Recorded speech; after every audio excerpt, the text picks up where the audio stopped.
নমস্কার ছাত্রছাত্রীরা, আমি আবার আজকে মাধ্যমিকের বীজগণিতের দ্বিঘাত সমীকরণ তত্ত্ব চ্যাপ্টারের একটা অত্যন্ত গুরুত্বপূর্ণ প্রশ্ন আলোচনা করব। এই প্রশ্নটা শুধুমাত্র যে এই প্রশ্নের জন্যই তোমরা বুঝবে তা নয়। আমরা জানি মাধ্যমিকে বীজগণিতের এই চ্যাপ্টার থেকে এমসিকিউ কোশ্চেন আসে, বা শূন্যস্থান পূরণ কোশ্চেন আসে, বা তোমাদের সত্য মিথ্যাও কোশ্চেন আসে, যেগুলো 1 নম্বরে থাকে। আবার আমরা এও দেখেছি, তোমরা মাধ্যমিকের কোশ্চেন দেখলে বুঝতে পারবে যে দ্বিঘাত সমীকরণ চ্যাপ্টারের বিভিন্ন বিষয় থেকে 2 নম্বরের প্রশ্নও আসে, আবার বড় কোশ্চেন 3 নম্বরেরও আসে। তো এই অঙ্কটা বুঝলে আশা করি তোমরা ছোট প্রশ্নেরও কনসেপ্ট বুঝতে পারবে, আবার বড় প্রশ্নও বুঝতে পারবে। এবার দেখো এখানে সমস্যাটাতে বলেছে কি, x square minus 2p plus 1x plus 2p minus 1 equal to 0। P একটা ধ্রুবক রাশি, ঠিক আছে, ইকুয়াল টু 0 সমীকরণ। এটা কেন দ্বিঘাত সমীকরণ? দেখো এক্স এর মাথায় কিন্তু 2 আছে। আমরা জানি কোনো চলরাশির মাথায় যদি 2 থাকে সেই সমীকরণটা কিন্তু দ্বিঘাত সমীকরণ হয়। ইকুয়াল টু 0 সমীকরণের বীজদ্বয় সমান ও বিপরীত চিহ্ন, এই কথাটা তোমাদের ভালো করে বুঝতে হবে। সমান ও বিপরীত চিহ্ন যুক্ত হলে পি এর মান কত? আমরা কি জানি যে একঘাত সমীকরণের বীজ কটা হয়। এখানে যে বীজ দ্বয় বলেছে, কেন বলেছে? কারণ দ্বিঘাত সমীকরণের বীজ কটা থাকে? দুটো।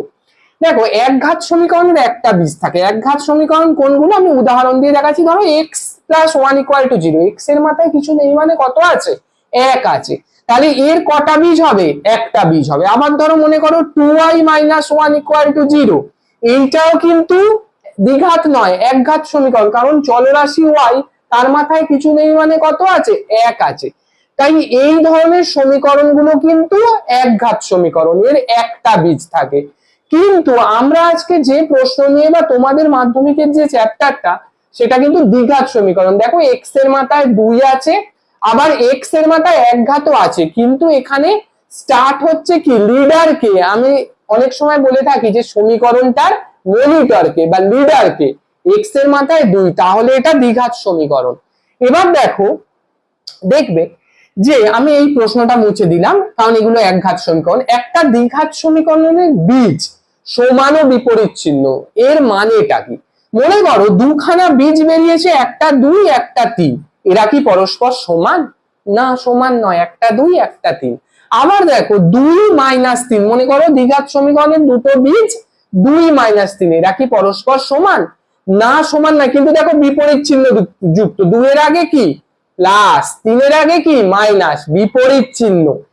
বিপরীত চিহ্নটা তোমাদের বোঝানোর জন্য আমি এইটা তোমাদের দেখাচ্ছি। এবার দেখো সমান, সমান মানে কি, একটা যদি 2 হয় আর একটা কত হবে? মাইনাস 2। আজকে দেখো তাহলে হয়ে গেল সমান ও বিপরীত চিহ্ন। একটা যদি 5 হয় আর একটা কত হবে? মাইনাস 5, সমান ও বিপরীত চিহ্ন। অর্থাৎ রাশিটা সমান কিন্তু এরা বিপরীত চিহ্ন, একটা প্লাস হলে আর একটা মাইনাস। একটা যদি 7 হয় আর একটা মাইনাস 7। এবার দেখো এই ধরনের দুটো বীজের ক্ষেত্রে একটা মজা আছে। কি মজা? দেখো বীজ দুটোকে যোগ করো, কত হচ্ছে? 0। বীজ দুটোকে যোগ করো, কত হচ্ছে? 0। কত হচ্ছে? 0। Minus 7 plus 7 0, 5 minus plus minus 5 0। তাহলে তোমাদের এই অঙ্কটার জন্য মনে রাখতে হবে যে কোন দ্বিঘাত সমীকরণের যদি দুটো বীজ সমান আর বিপরীত চিহ্ন যুক্ত হয়, তাদের কিন্তু যোগফল 0 হয়। ঠিক আছে? এবার দেখো তাহলে পি এর মানই চেয়েছে। দেখো এইটা আমি ব্র্যাকেটে আবার কেন লিখেছি, দেখো অঙ্কটা যদি এই অবধি দেওয়া থাকে কিন্তু 2 নাম্বার থাকবে মাধ্যমিকে। কিন্তু আবার ধরো এমসিকিউ দিয়েছে যে পি এর মান কত, তাহলে কিন্তু এই 4টে অপশন আছে, তোমাদের একটা যে কোনো ঠিক দিলেই 1 নাম্বার পাবে। আমি দুটো ভাবেই অঙ্কটা মাধ্যমিকে এসছে, কিন্তু আমি সেই জন্য দুটো ভাবে লিখেছি।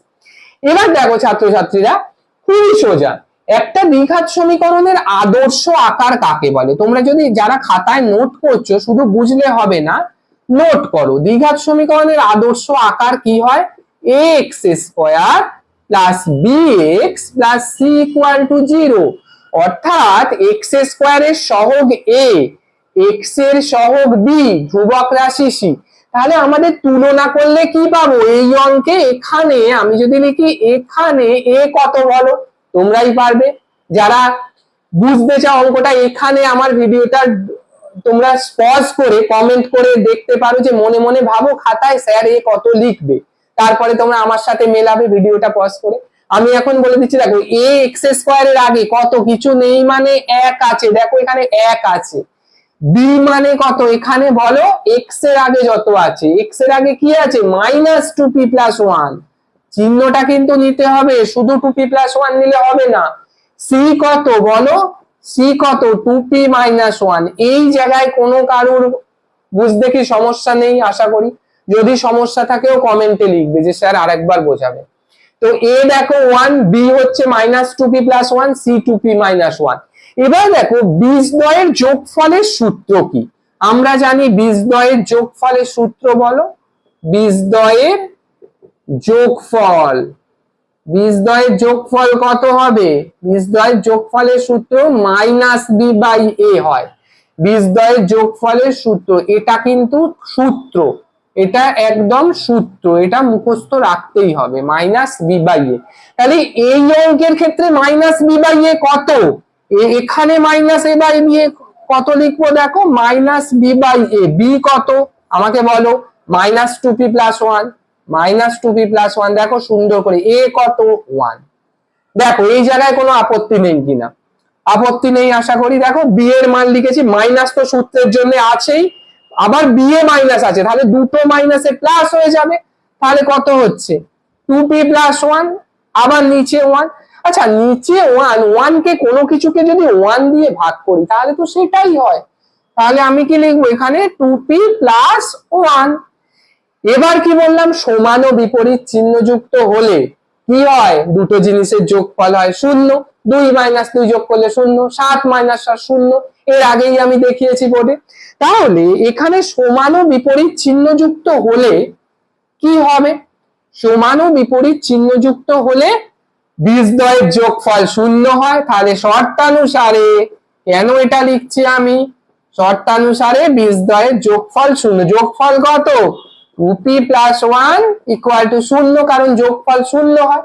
তাহলে দেখো পি এর মান চেয়েছে, তাহলে টু পি কে বাঁ দিকে রেখে ওয়ান, ওয়ানটা যদি ডান দিকে যায় তাহলে মাইনাস ওয়ান হবে। এই জিনিসটা কিন্তু তোমরা বোঝো, এটা কিন্তু আমাদের ক্লাস 6-7 বীজগণিতে শেখানো হয়। এই সমীকরণটা টু পি আছে বাঁ দিকে, জিরো আছে ডান দিকে। দেখো বাঁ দিকে ওয়ানটা আছে প্লাস, এ যখন ডান দিকে গেল কত হলো মাইনাস। টুপিটা বাঁ দিকের জিনিস বাঁ দিকেই থাকলো, তাই প্লাস প্লাস থাকলো, ওয়ানটা বাঁ দিকে ছিল প্লাস, ডান দিকে গেল মাইনাস। তাহলে এখানে দেখো, তাহলে পি এর মান চেয়েছে, পি কত হবে বলো? যারা পারবে আমার ভিডিওটা পজ করেই করতে পারো। দেখো পিটা দুইয়ের সাথে গুণ আছে, দুইটা পি কে একা রাখলে দুইটা কোথায় যাবে? ভাগ হয়ে যাবে। যোগ থাকলে দিক চেঞ্জ হলে বিয়োগ হয়, বিয়োগ থাকলে যোগ হয়, গুণ থাকলে ভাগ হয়, ভাগ থাকলে গুণ হয়। এটা হচ্ছে সমীকরণের নিয়ম। তাহলে পি দুইটা কোথায়? এদিকে যাবে, মাইনাস, আর মাইনাস চিহ্ন তো ছিলই। তাহলে দেখো কি সুন্দর পি এর মান বেরিয়ে গেল মাইনাস হাফ। তাহলে এইটা করলেই 2 নাম্বার পাবে। আবার এমসিকিউতে যদি অঙ্কটা আসে তোমরা 1 নাম্বার পেয়ে যাবে। দেখো এখানে কিন্তু ডি অপশন সঠিক। বুঝতে পারলে? তাহলে আশা করি অঙ্কটা বুঝেছো। না বুঝতে পারলে কিন্তু আমাকে সঙ্গে সঙ্গে জানাবে, ঠিক আছে? কারণ খুব ইম্পর্টেন্ট একটা অঙ্ক, আর এই অঙ্কটা না বুঝলে বইয়ের আর অঙ্কগুলো করতে পারবে না। আমি একটা একটা করে এর পরবর্তী ভিডিওতে দ্বিঘাত সমীকরণের আরো বড় যে অঙ্কগুলো আছে 3 নাম্বারে 2 নাম্বারে করাবো, কিন্তু এই অঙ্কটাও খুবই ইম্পর্টেন্ট। আশা করি তোমরা বুঝেছো। দেখা হবে পরের অঙ্কে, পরের ভিডিওতে।